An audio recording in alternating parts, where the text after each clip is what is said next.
Les bonnes histoires techno commencent toujours dans un garage. Je vous propose le mien pour vous parler du Galaxy Z Fold 2 5G de Samsung. C'est pas un téléphone que je vous recommande d'acheter nécessairement. C'est vraiment une déclaration de votre amour pour les choses ultra geek. Si vous avez 2780 $ à dépenser, ben là, dans ce cas-là, sautez là-dessus parce qu'il n'y a rien de plus nerd et geek que ça. Cependant, je dois vous dire qu'au-delà du prix exorbitant, c'est un bijou technologique. C'est vraiment une prouesse que d'arriver à faire plier un écran. Et ça fait un bout de temps que plusieurs compagnies travaillent là-dessus. Mais ce que Samsung fait en mettant sur le marché des écrans pliables, parce qu'ils ont déjà le Z Flip, ils ont eu le Fold, là, le Fold 2, eh bien, ce qu'ils veulent faire, c'est se positionner pour lorsque ça va se démocratiser, lorsque la technologie sera un peu plus mature, eh bien, Samsung veut qu'on pense à eux quand il sera question d'écran pliable. Donc, ils auront déjà peut-être une longueur d'avance sur des concurrents. Ce que je dois vous dire, c'est que j'ai eu beaucoup de plaisir, plus que je pensais en avoir à utiliser ce téléphone-là, qui est en fait une tablette qui se plie et qui permet de faire quoi? Des appels. Dès qu'on le touche, on sent que c'est quelque chose de lourd, quelque chose de robuste, et dès qu'on l'ouvre, on se rend compte que c'est quelque chose de beaucoup plus raffiné que ce que ça en a l'air. Et quelle satisfaction que de fermer cet appareil de la sorte. Écoutez, avant même de l'ouvrir, on ouvre l'écran et là, on a un écran de 6,2 pouces de diagonale et même s'il est très étroit quand on le compare à sa hauteur, c'est un écran qui est quand même utilisable. Moi, j'ai été capable de consulter Google Maps, j'ai été capable de faire des chroniques, de consulter YouTube, mes médias sociaux.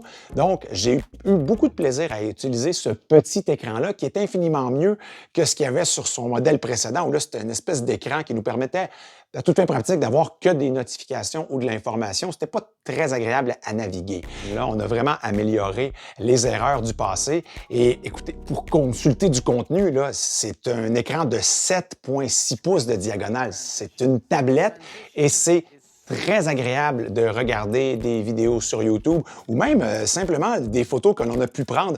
Moi, là, je trouvais tout le temps que tout était plus cristallin, plus clair, plus net. Donc, pour la consommation de contenu, c'est absolument génial. Et étonnamment, les deux haut-parleurs qui se trouvent à chaque extrémité du téléphone sonnent, somme toute, assez bien.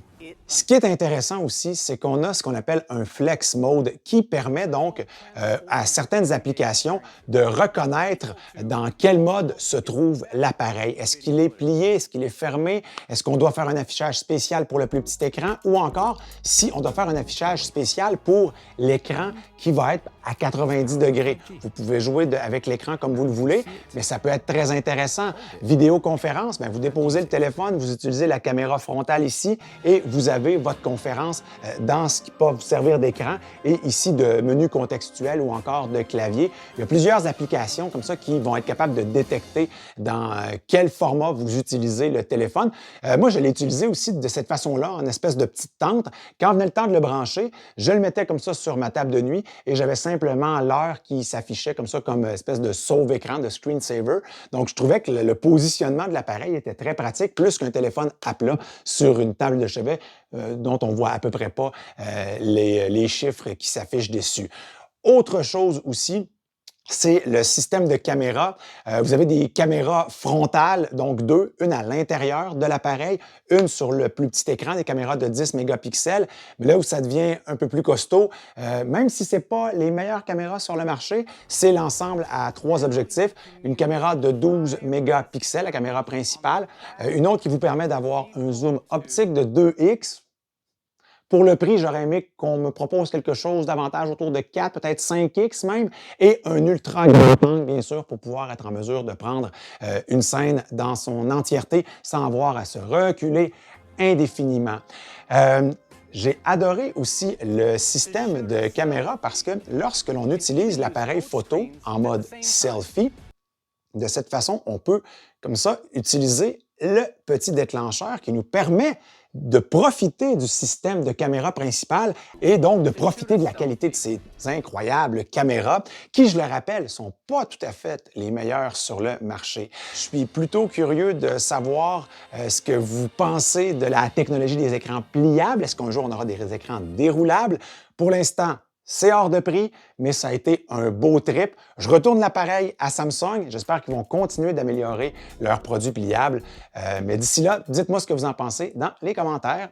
Bye bye!